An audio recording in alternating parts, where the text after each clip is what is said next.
Catus, Maximus here. This is just keeping it simple today with a little review of this National Spencer. My goodness, drum plug wrench, traditionally associated with the standard, what would be considered like a barrel of oil, steel drums, 2 lines in the middle, 55 gallons would be the traditional size. They have the steel. I don't have a cap with me at all. Actually, they're not caps, they're plugs because they actually go into a hole.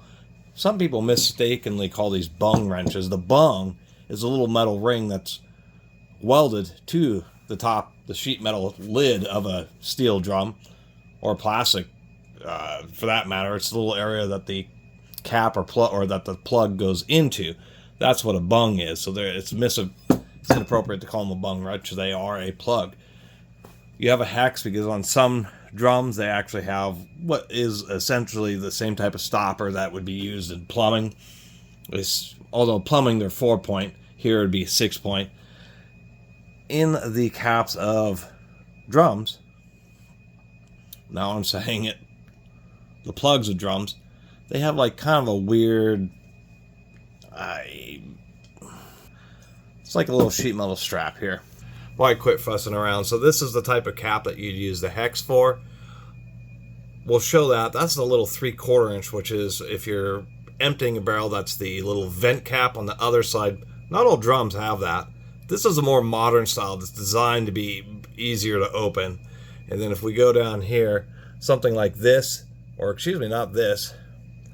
There we go. That's what I'm talking about. It's kind of hard to describe, but that's what most drum caps. They just have these like little spot welded little metal tabs, and they're notorious to kind of get a proper angle on. So these types of wrenches tend to work better on the plastic plugs than the steel ones, because those steel ones oftentimes become jammed. Aluminum wrench, I've actually seen a few of these where the darn teeth are broken off. That little 3/4 inch vent cap, that's what this little flat here is. There's a couple different designs, but this style, there's like a YouTube video about a Lincoln Industrial, which is basically the same. There are brass ones that are cast brass. There's even some steel ones. People oftentimes fabricate those types of caps. As you can imagine, there's a variety of things people do. Everything from just using slot head screwdrivers and hammering them. If you have some real big pry bars or slot head screwdrivers, you can put one on one end of the tang and cross over the screwdriver like this, and then pry against one driver, kind of creating a 2-point system. That's another available option. A lot of options are taking things like pliers and either adjustable wrenches on the pliers, which is actually really effective, especially for something like a simple set of slip joints, because they tend to have a nice flat to grab onto. So you just put them in there, spread them so they're right on that tab, and then just use a big industrial or adjustable wrench, and once again, it's really effective. Of course, just using 2 pairs of pliers, 1 pair to spread apart just to get access to those tabs, and a 2nd pair to twist on them. If you really do a lot, this is just a regular socket, but there are heavy-duty sockets that are you can even take something like a 1 7/16 or an 1.5" socket and actually use an angle grinder, cut a couple slots in it, and then grind out the little metal tabs, and then make a custom, socket-driven tool. But those are some of the ways people remove them.